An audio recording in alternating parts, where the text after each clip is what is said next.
Hey everybody, Tripl-L here to talk about Jujutsu chapter 271, otherwise known as the end of Jujutsu. And I haven't seen any announcement about anything happening after this. For those wondering if there's going to be an announcement of follow-up projects, since it didn't happen at the end of this, I would guess at the end of the anime is where I would be at. Maybe at the end of the year, maybe a Jump Festa or something like that. Anyway, commenters have been asking me what do I think about Jujutsu's ending. So we're here to answer that and have a good fun time while doing it. Very quickly, I will tell you, just so you understand my perspective, I do think that there were some things that I wanted to know that I did not get to know in the ending that I think are critical, but you know, if you have a sequel movie, you can do that there. But when I talk about things I want to know, I'm thinking specifically about Kenjaku and his relationship with Yuji, what Yuji is, what Kenjaku designed Yuji as. I would have liked a flashback about Yuji's dad a bit more. That's the kind of stuff I would have liked, just a little bit more elaboration. This chapter chose to elaborate on Sukuna, which was really interesting. I just kind of wish we got more for Kenjaku, and I know like in 270 we have something pretty funny there with Tabata, but still I would have liked more. That's where my whole thing is. I'm sad in that regard. But one thing to keep in mind about me, manga is not my life. Alright, I enjoy manga. It's one of my favorite hobbies. I like reading things. I read a lot of manga sometimes. When I'm not dying from illness or overwork, I like reading manga. I read a ton. So what I'm saying is you're not going to get the most passionate hatred for the chapter. We'll also go through a very quick thing just to talk about how silly some criticisms of the ending are. But let's talk about like technicality wise. There is like a writing theory here. The ending is a pretty much the story continues type ending. Nothing wrong with that. Lots of people do it. I'm pretty sure when we think about the author, he must have just been thinking the story continues, like the adventure continues, sorry. But the main crux of their lives is pretty much over until the sequel movie, if there is a sequel movie, that kind of stuff. Another thing I think is, especially because of the nature of the complaints, where people thought there was going to be like a follow-up to Kenjaku based on the previous chapter. No, 270 and 271 really should be taken as one full story. Like those two chapters together are the ending of Jujutsu. And we say that because that's where some character endings are in 270. So when you have someone who sees the Kenjaku interesting scene in 270 and they say, well, that should have been followed up on, it's like, no, bro, you don't get it. That is the mystery of the ending. That is like one of those little winks and nods from the author. That was the little strange thing. Like, look, thing is, if you've seen a lot of anime original endings or a lot of original anime endings, you understand what kind of thing they were doing, and you understand what kind of mentality might have been behind that. Anime endings or endings for a lot of things sometimes like putting a little thing that makes you go, what? Now, mind you, a lot of times creators love talking about what their plans were for after the series is over, and it's always lovely to get those kind of interviews. Like, I really love getting any kind of expanded material for any Gundam ending. All right, I think the Gundam mangas are some of the most amazing endings in the world because of just how out there they are in some cases. So you know, I enjoy that. But that's what we got with the Jujutsu ending. It's the story continues, and that, I think, if you don't have a lot of experience reading a lot of manga, I think some people don't fundamentally understand what it means when you have the story continues or the adventure continues, but you don't get to see it. And again, I always have to preface it. There might be an epilogue manga in the final volume. You never really know. Sorry, epilogue chapter in the final volume. You never know.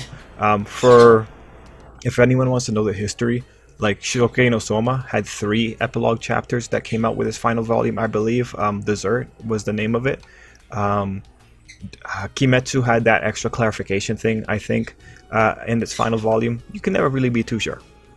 Anyway, let's get into the particulars of the chapter, and we're going to begin with the ultimate "Their Life Continues" segment. So honestly, this whole bit, for a reader like me, doesn't matter. It's just entertainment. In some ways, it's just mindless entertainment. The joke that this guy didn't know, or this girl didn't know who he was, and she was a hostess and all that, it's a joke. It's an entertainment chapter. I think this is the kind of chapter for people that really like slice of life. But it's not for me. I don't particularly care about this kind of thing in a battle shonen. So that's a little bit too bad. And I think a lot of people on certain parts of the internet are kind of like me, that they don't really care for this. But this is a statement of, guys, the biggest evils are done. Now they just go on with their lives. I guess one of the interesting moves here is that we get to see one of Yuji and Gojo's conversations.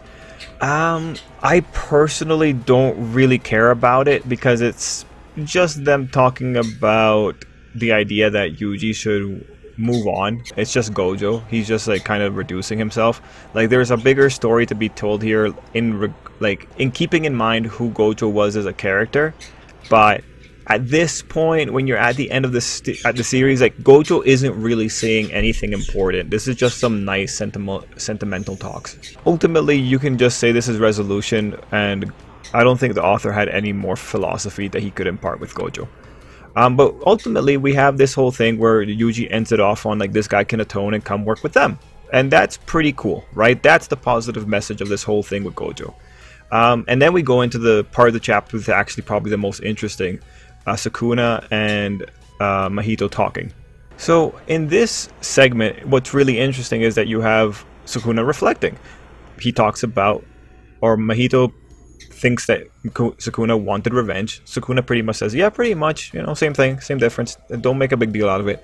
And we have these two people. Now, I'm pretty sure this is that one naked girl that likes Sukuna a lot. I think that's who that is. I forget her name. I don't really care. And then the other person, we know who that is. That's Ice Person. But ultimately, Sukuna's just saying he could have been better, but he just wanted to get the curse out. There's probably some like metaphor here with the vomiting the curse in his entrails and afraid of immolation by his own curse. It's nice that we have the admission of some form of fear, and that being that he was going to destroy himself if he didn't let this thing out. It's actually funny. That reminds me of like Hero Academia, where there was a character in the spin-off manga that if he didn't let out his really dangerous quirk, it was going to make him very ill. So I like that I can draw a connection there. I like that. I can understand Sukuna through that idea. But I do like this ultimate idea that, yo, I lost. I'm going to try living a different way next time. I think it's cute. It's nice that Sukuna was able to interact with this other soul here. And then we have Mahito ending off on a very comedic note that he's the only unruly child left, the only guy that wants to burn down the world. So it's nice that Sukuna got something interesting. I really wish we had something of this quality for Kenjaku for sure. A definitive thing like that. Anyway, we end off. We find out that Yuji put away the final thing in a shrine somewhere in the woods. Great. Done. That is the end of Jujutsu Kai. The adventure continues. These guys are just going to do their thing. Megumi's going to be Hana's right hand or whatever. Great stuff. That is the ending of Jujutsu Kai. Author-wise, I think it's... So let me just try and step into the author's mindset on this one. And I think he was ultimately true to himself on this. I don't think there's any way to say that he wasn't true to himself. And I think this shows what he thinks is really important for the completion of a story. I don't think that he has good storytelling theory. No, not at all. I don't really think he does. I think he's going off of his gut on this one. And I think to some degree there just wasn't much more story to tell. I mean, when you think about it, the majority of the Jujutsu Kai hierarchy was destroyed, murdered by a bunch of disgruntled people who had a lot of power. The biggest threats have been taken down. Tengen has been reclaimed. Yeah, there just wasn't that much story to tell. Heck, one of the last people that was still a factor was the head of the new Shadow School, right? And they got taken down. So now it's an era of young people, essentially, and new methodologies. Yeah, I think ultimately the author, he just wanted to say life goes on. Like, with the big drama out of the way, that's all that's left. You just gotta keep doing what you're doing. Curses don't stop. Just gotta keep cleaning them up. Also, the good thing is all these people are like uber powerful now because of Sukuna. So like, I'm pretty sure the majority of curses actually aren't going to do much to them. All right, now, reviewing the actual manga, that's pretty easy. Let's look at standard things people say. We're gonna go to Juju Folk on Reddit. So you can see like how this is charged. 20 plotline questions that Gege completely abandoned or ignored in the manga. Interestingly, I'm gonna like spoil this for you now. This person did not point out all the things with Yuji that were not really talked about, which I would have preferred. Because what I want to go through on this segment is, look, I am not as serious as the Juju folk people, alright? I want you guys to see what is probably a casual person's interpretation of a lot of these things. So, number one, what happened to Gojo's body? It got cremated. This doesn't matter. Oh, here's the thing too. If you were to ask Gege, he probably is going to say a lot of this doesn't matter. A lot of times, the authors, when you ask them things, they'll say, oh, that doesn't really matter. Like, Kubo will make really funny little answers if something doesn't matter. Or if you're asking a stupid question to Oda, he's going to give you a stupid answer. But this question doesn't matter. If you want, like, proof of it, you could go and you can look in the previous chapter where they were talking about cremating bodies, and Shoko was saying that Gojo should have let her have Geto's body to cremate it. So with that background detail, you know, Gojo probably got cremated by Shoko. Most likely, because she's the one talking about it, right? Now, there is actually something worthwhile in saying, yo, Gojo was an important guy, and you desecrated his body. Shouldn't you have at least gone through and acknowledged his passing? And so, I think so. I will always be, but that's my bias. I will always say, like, you should acknowledge the passing, but you also have Yuji constantly reflecting about him. So, it's like Gege particularly picked one form of acknowledging a death that a lot of people just don't agree with, is pretty much what happened there. Why is Sukuna called the Fallen One? I don't think this really matters. I am the Fallen. Yo, I'm gonna assume some person in ancient Japan called him the Fallen because he's so ugly. That's pretty much what it comes down to. Why is Sukuna called like at this point? It doesn't matter. Maybe the Mahito part was to give him something. Okay, so this is funny. Who were the 5 Void Generals? What was the function of the spear Hiten? So this kind of feels like I understand what's going on. There is a possibility if I was writing something, I don't like readers that know how to read, because they typically tend to be more genre savvy. So my method is to put a bunch of red herrings out there, just to like lead readers on the wrong path. If I was to do like some kind of weird plot twist, I'd only really try to do that if I'm doing my horror mystery series, because that's where like genre savviness is actually the worst thing ever.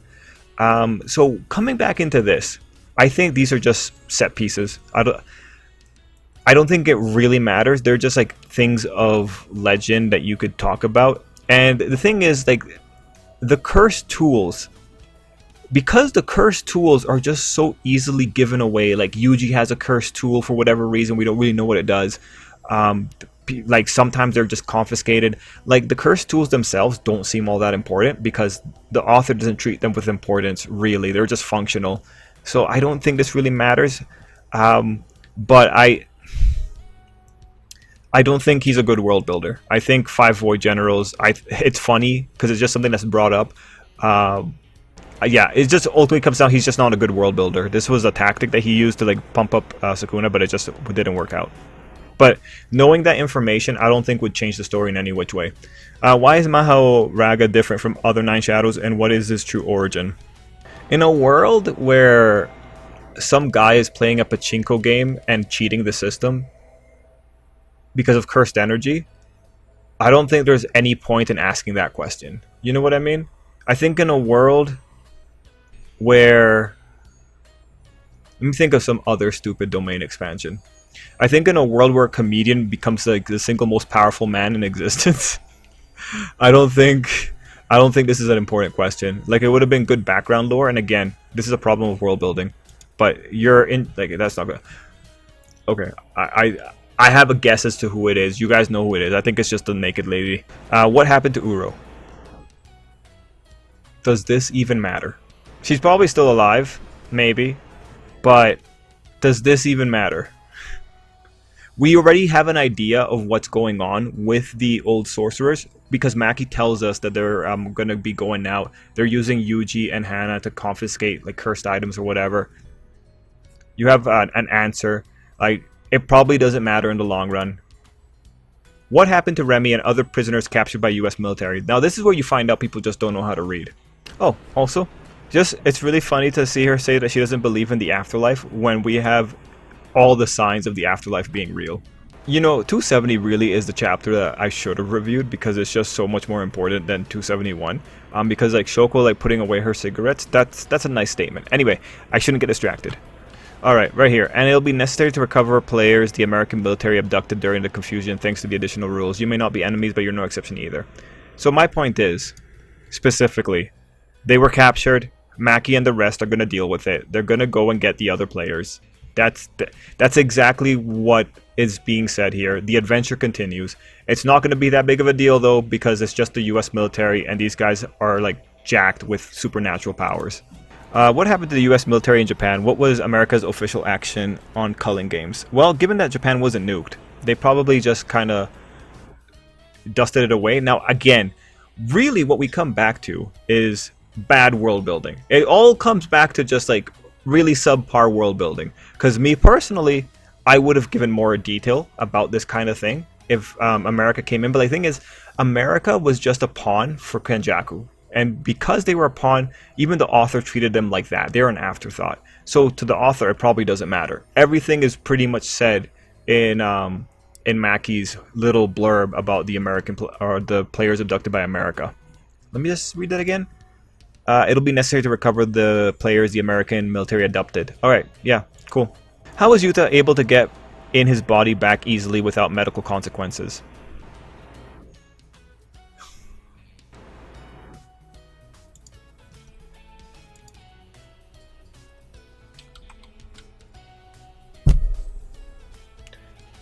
Yuta, how did you return to your body? I owe it to Rika. When she didn't follow me into Gojo's body, I thought I lost my connection to her. But Rika was using reverse curse technique to repair and sustain my body, which Irei had worked on, or Shoko. When Kenjaku's curse technique burnt out due to the main, I thought I was dead, but there was a minor miscalculation, blah blah blah blah blah. After recovery of the curse technique, I was near death, and Rika was an external curse technique. We reconnected and I survived. Alright, so this is the problem, right? As people see stuff like 20 plotline questions that Gege completely abandoned, they start talking about that. And then when you look at the actual substance of it, while a lot of them is like, yes, there's definitely a clash of stylistic things, there's a degree of people don't read. And in this case with Yuta, look man, with so much cursed energy going around, with so much reverse curse technique happening, it's actually amazing that we had a whole page dedicated to what was going on with him. Like, bro. Oh, jeez. Why was Megumi suffering only dizziness instead of severe chronic injuries after all the injuries he took?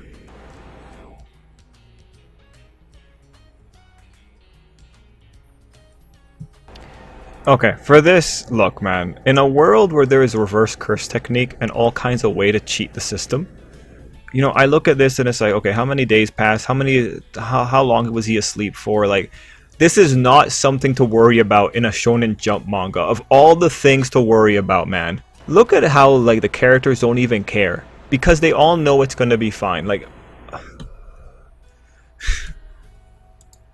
all right, what is Angel's ideology? What is her history with Sukuna? Now this, I think, is actually something that should have been spoken about. I think this should have had its moment. And again, I think that comes back under just really bad world building. Yeah, I think legitimately that is something worthwhile. Okay, this is like the most mind-boggling one. How can Sukuna, a human, understand the ability to bisect an abstract concept like space? Alright. Alright. Alright. Here's the thing. You live in a world where landing a critical hit through Black Flash expands your understanding of cursed energy. You are no longer thinking in physical abstractness. You are now thinking in supernatural abstractness. Heck man, I would actually like to know why is Yuji able to like land Black Flashes one after the other? That would have been a good thing. What is the secret behind the Black Flash that causes Yuji to be able to land it so often? And now mind you, if the secret was told to us, then my mistake. I'm an idiot. I missed it. I'm not afraid to say it. But This is stupid. You want to know why it's stupid to ask this question? Because, like, the reason it's stupid is because too many people in anime and manga have done this before with their human characters. If you go and, like, the one coming up in my head right now is a Wise Man's Son. If you go and you look at isekais, the isekais are especially guilty of this, because a lot of time with the isekais, the main character will be like, yo bros, I figured out teleportation magic. And then the author will go through all the different ways that this main character could have figured out how to conceptualize of how they could have conceptualized teleportation magic. One of the really funny ones, and I'm pretty sure this is from Wise Man's Son or grandson. He had 2 dots drawn on 2 sides of the paper, and then he folded the paper to bring the 2 dots together, and that was the explanation for whatchamacallit, teleportation. So the thing here is, in the wide world of anime and manga, this is not that big of a deal, and therefore it should not be that big of a deal here. Other thing here is, if you were to go down any esoteric school of thought when it comes to spirituality, if you were to go down Buddhism, you would find all kinds of different ways of modeling space and how and what space is. Bro, this is dumb. Because especially religion has a lot of ways of modeling real or reality around us and philosophizing on it. There are more than one ways to come to a conceptualization of the world. Heck, go back to ancient man and see how much they had figured out in terms of the wider philosophies of the physical world around them. Never underestimate the human mind to be able to come up with metaphors. And in this case, like, the whole space thing, I think that's a really easy, like, again, when you have one person's power who is based off of the paradox I forget the name of the paradox, but the paradox involving the turtle and the man. When these powers are based off of paradox and philosophy, this is not something that we should really be questioning how they were able to figure it out, man. Like, there's too many mechanics in the world. Alright. Number 14. What happened to the occult group Yuji was friends with? Bro, what happened to the kids that Bakugo was friends with when he was when they were in middle school? What happened to those kids? Bros, what happened to Suyu's siblings? Actually, we have an answer for that, but this doesn't matter. This doesn't matter. We know that she got ferried out of Tokyo by Kenjaku, or one of the zones. It doesn't matter. What happened to Yuko? What is her fate after the calling game? It doesn't matter. She's probably fine. It doesn't matter. Who is Yaga's assassin, and what is the mystery of the cursed corpse? Bro, have we forgotten that Yaga went and told how to make cursed corpses to the principal? Did we forget that? The other principal. What is the mystery of them? The mystery was how to make them. That got revealed, and he cursed the other guy with it. Then you have the assassin. Honestly, the assassin is probably just from one of the main families, and, like, honestly, he doesn't matter. He's probably dead. Like, Gojo probably killed him. Like, it doesn't matter. He's a mook. What happened to the Star Plasma religious groups after Get? That is worth asking, because they were a terrorist organization that led into, like, the actual situation in the current plot. So see, like, there's a distinction between, like, worthwhile elements and, like, elements that don't matter. And this one, because they are so related to the thing that caused the main plot to happen in this era, yeah, this is actually something. And I feel like this got answered. I feel like we saw them somewhere, but I might be wrong. But again, this is a world building problem. What is Yuki's domain expansion?